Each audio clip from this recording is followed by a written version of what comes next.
확산적 사고기법 중에서 또 중요한 스캠퍼가 있습니다.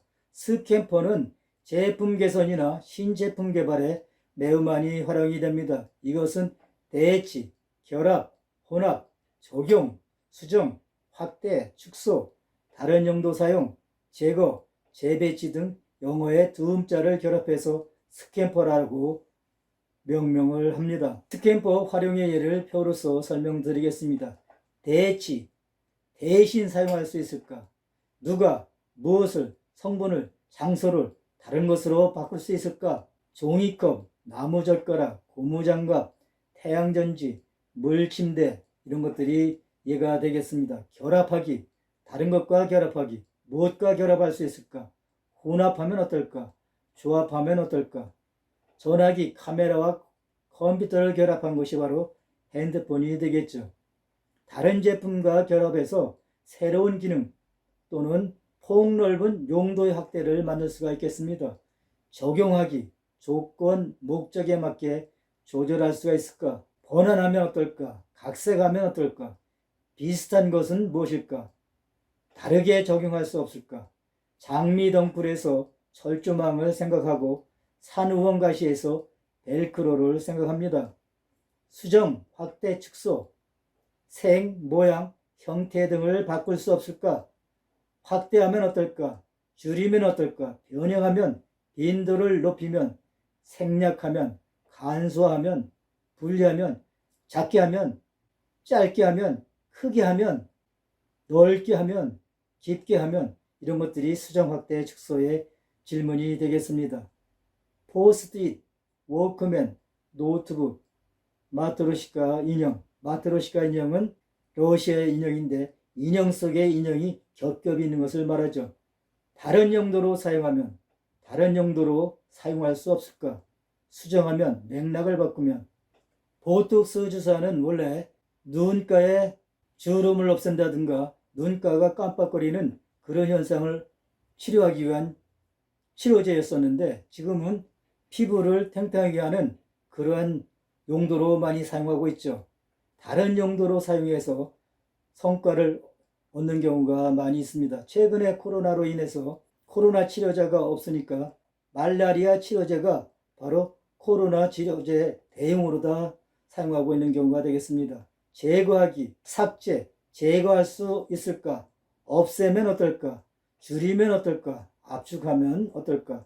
시 없는 수박이나 알트폰, 반값 TV 등 특정한 기능을 없앰으로써 제품의 사용 기능을 단순화하고 가격을 줄이는 경우가 되겠습니다. 재배치하면 순서를 바꿀 수 있을까? 거꾸로 하면, 반대로 하면, 바꾸면 어떨까? 위치를 바꾸면 어떨까? 원인과 결과를 바꾸면 어떨까? 감속기가 있는 반면에 가속기가 생기죠. 발전기, 선풍기, 양수기 등이 재배치의 예가 되겠습니다. 시네틱스는 서로 관련이 없는 소수들의 결합을 의미하는 예가 됐습니다.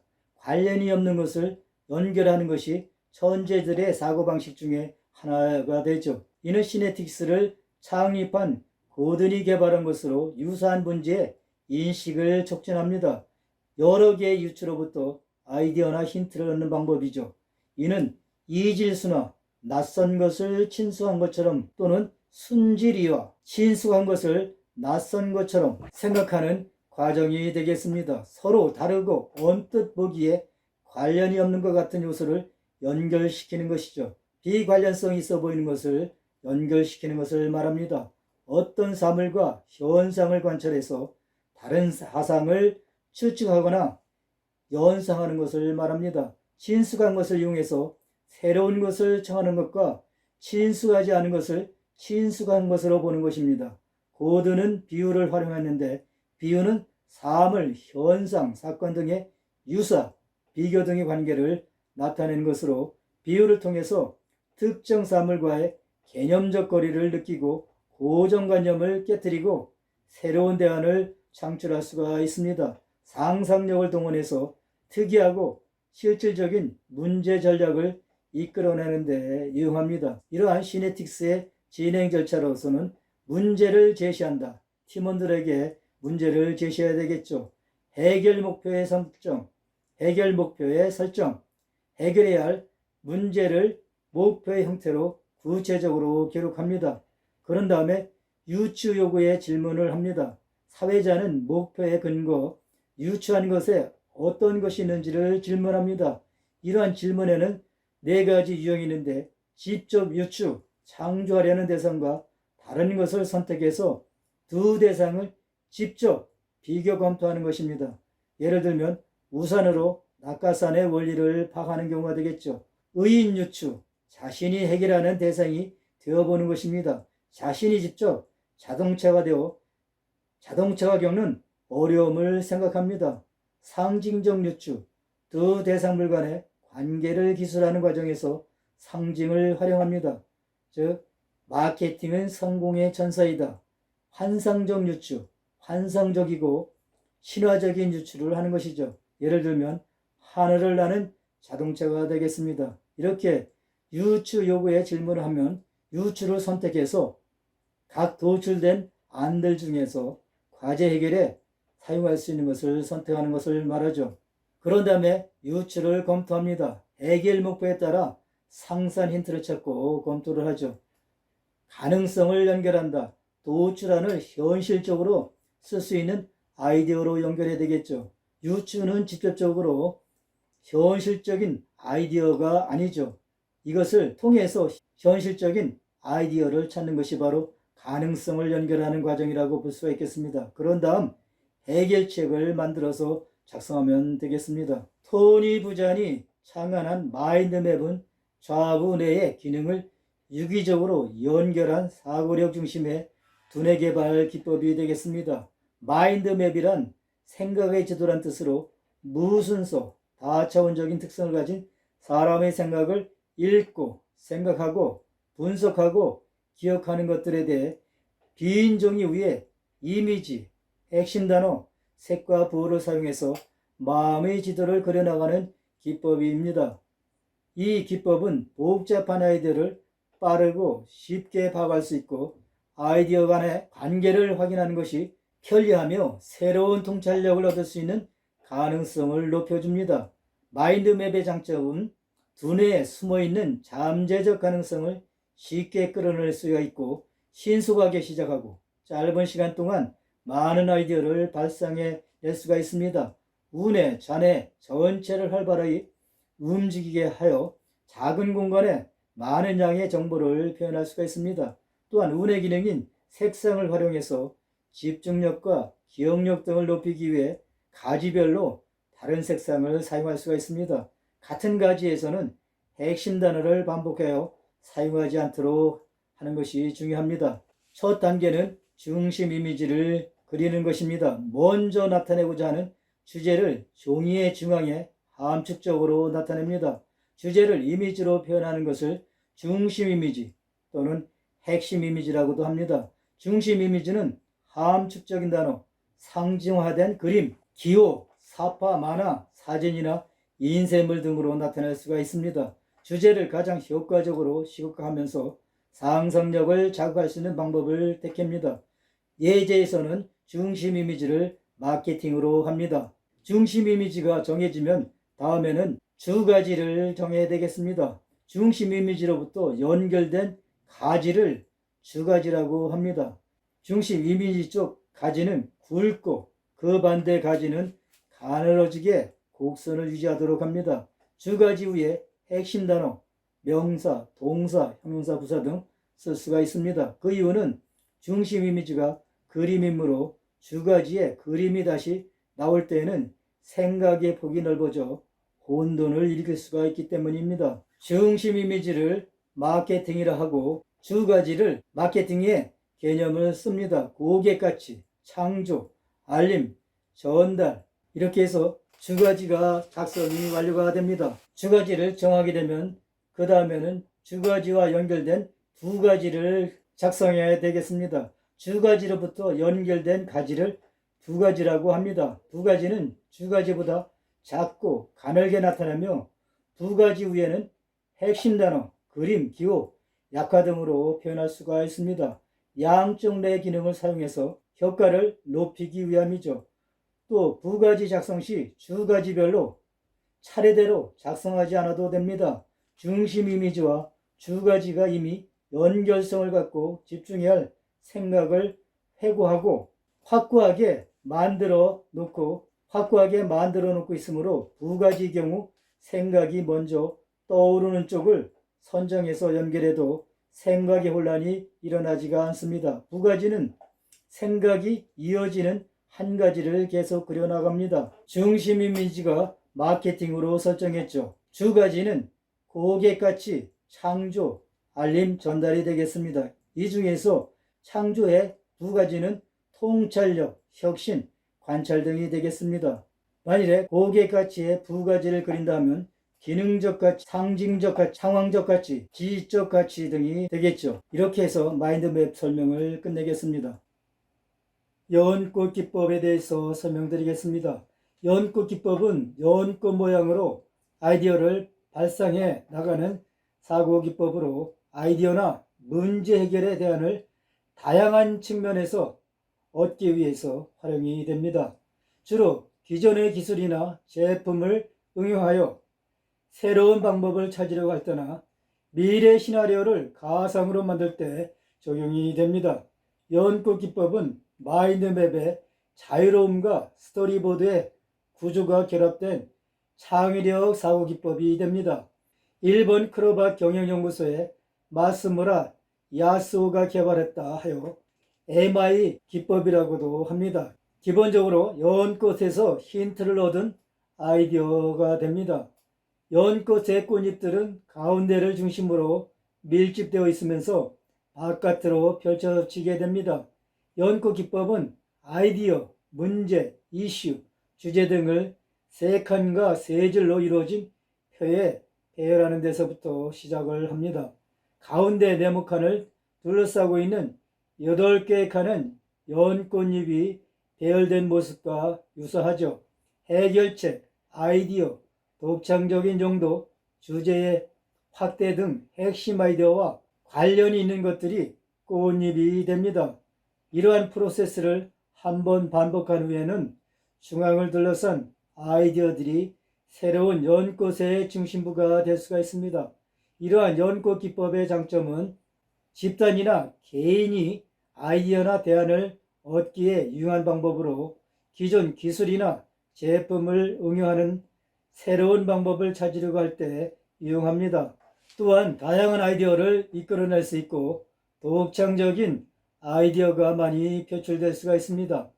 토론하는 과정을 통해서 상호작용을 통한 협동적인 학습을 할 수 있고 표현 능력, 추론 능력을 키울 수 있어 학습 참여도를 향상시킬 수가 있습니다. 미래 시나리오를 가상으로 만들어내려고 할 때 유용하게 쓰일 수 있는 기법이라고 볼 수가 있겠습니다. 연꽃 기법의 진행 절차에 대해서 말씀드리겠습니다. 먼저 가로, 세로 각각 3칸짜리로 표 9개를 그리고 그림 가운데 표 중간에 중심 주제를 기록합니다. 중앙에 쓴 중심 주제를 해결하는 방향이나 관점이 다양한 하위 주제로 중심 주제 주변 8칸에 기록합니다. 중심 주제를 작성한 가운데 표를 뺀 나머지 표 8개의 중간에 중심 주제를 해결하는 다양한 방안과 관점을 담은 하위 주제를 기록합니다. 하위 주제 아이디어를 생각해 하위 주제 표 주변 8칸에 기록합니다. 상대방의 아이디어를 평가하거나 비판하지 않고 자유로운 분위기를 조성합니다.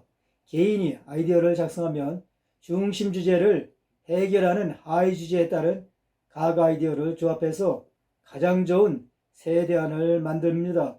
하위 주제별로 최적 아이디어에 동그라미를 쳐서 아이디어를 정리합니다. 그러면은 그림을 보면서 다시 설명을 드리겠습니다. 예제로서는 스마트폰에 관한 아이디어 찾기가 되겠습니다. 9개의 셀을 작성합니다. 각 셀에는 8개 칸을 그립니다. 9개의 셀 중에서 가장 중앙에 있는 셀을 선택합니다. 중앙에 있는 셀 가운데서 가운데 칸을 스마트폰이라고 적습니다.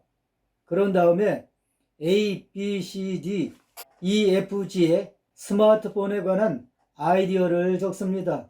A셀에서 A1부터 A까지 특정한 주제에 관해서 아이디어를 적습니다. 예를 들면 A셀의 사용성에 관한 아이디어를 찾는다고 가정합니다. 이럴 때 A1을 메뉴가 간단하다. A2 메뉴별로 정리가 잘 되어 있다. A3 메뉴별로 색상으로 구분한다. 이렇게 해서 A까지 적게 됩니다. 그러면은 스마트폰의 사용성에 관한 아이디어이기 때문에 라지 A가 메뉴의 사용성이 되겠죠. 그것이 가운데 있는 셀 라지 L로 이동을 합니다. 이와 마찬가지로 B셀도 마찬가지가 되겠습니다. B셀의 다양한 기능성이라고 한다면 B셀의 다양한 기능성에 관한 아이디어를 찾는다면 B1의 카메라, B2의 인터넷, B3의 게임 등등이 되겠습니다. 이렇게 해서 라지 B가 다양한 기능이 되겠죠. 그렇게 되면은 가운데 있는 셀에 라지 B가 이동돼서 다양한 기능이 가운데 셀로 이동을 하게 됩니다. 이와 같이 라지 A, 라지 B, 라지 C가 가운데 셀로 이동하게 되면 스마트폰에 관한 아이디어가 정리가 된다고 볼 수가 있겠습니다. 이렇게 해서 A, B, C, D, E, F, G, H의 중심 주제를 기록하면 되겠습니다.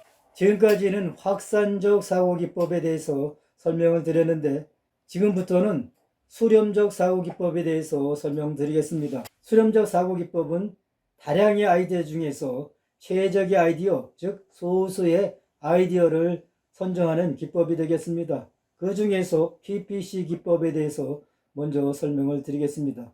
PPC 기법, Positive Possibility Concern의 약자로서 의심스러운 생각이 드는 아이디어에 대해 긍정적인 면, 가능성인 면, 의심스러운 면으로 구분해서 이야기해보는 기법이 되겠습니다. 이 기법을 사용하면 너무 성급하거나 극단적으로 판단하는 것을 막을 수 있으며 아이디어가 가지고 있는 모순점을 보완하여 문제 해결을 위해 보다 완벽한 계획을 세울 수가 있습니다. 표로 설명드리겠습니다. P는 아이디어의 긍정적인 면을 토론하는 것입니다. 제시된 아이디어의 훌륭한 면을 칭찬을 해줍니다. 다음 P는 가능성 있는 면이 되겠습니다. 아이디어를 구체적으로 응용할 수 있는 상황을 항목별로 작성합니다. C는 아이디어의 의심스러운 면이 되겠습니다. 이 의심스러운 면을 제거하려면 어떻게 하면 좋을까에 관한 아이디어를 창출하면 되겠습니다. 이렇게 해서 PPC 기법에 대해서 설명을 드렸습니다. 쌍비교 분석법을 설명드리겠습니다.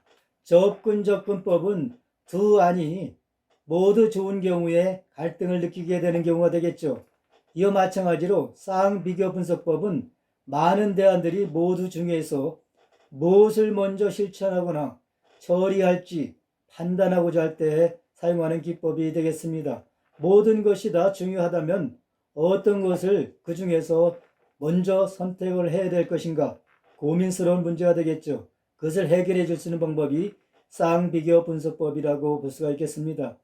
우선순위를 정해서 대안을 선택하고 결정할 때 사용할 수가 있는 기법이 되겠습니다. 모든 대안들에 대해서 한 번에 한 쌍씩 비교해서 상대적인 중요성을 결정합니다.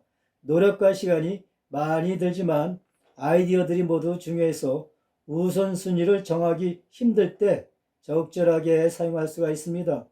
진행 절차로서는 주어진 아이디어로부터 만들 수 있는 두 개의 쌍들에 대해서 우열을 비교함으로써 아이디어별로 점수를 계산합니다. 가로축과 세로축에 아이디어를 기입합니다.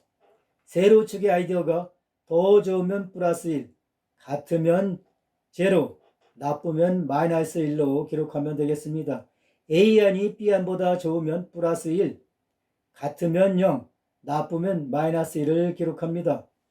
쌍비교 분석법은 아이디어 개수가 5개에서 10개 정도인 경우에 효과적이죠. 표로서 설명을 드리겠습니다. H계는 출력, 정숙성, 안전성, 연비를 하고 B측에도 동일하게 출력, 정숙성, 안전성, 연비를 둡니다. A와 B안을 비교해서 A안이 B안보다 우수하면 플러스 1이 되겠고 B안보다 우수하지 않다면 마이너스 1이 되겠습니다. 동일하면 제로가 되겠고, 그래서 출력과 출력은 제로, 동일한 것이기 때문에 우열을 비교할 수가 없겠죠. 정숙성과 출력, 어떤 것이 더 중요합니까? 라고 물어봤을 때 마이너스 1이 나왔다면 출력이 더 중요하다고 본 것이겠죠. 안전성과 출력, 어떤 것이 더 중요한가요? 이렇게 물어봤을 때 플러스 1이 나왔다면 안전성이 더 출력보다 중요하다라고 판단한 경우가 되겠죠. 연비와 출력을 비교했을 때 마이너스가 나왔다면 연비보다는 출력이 더 중요하다라고 볼 수가 있겠습니다. 이렇게 각 항목별로 비교해서 합계를 내게 되면 출력이 1점, 정숙성이 1점, 안전성이 3점, 연비가 마이너스 1.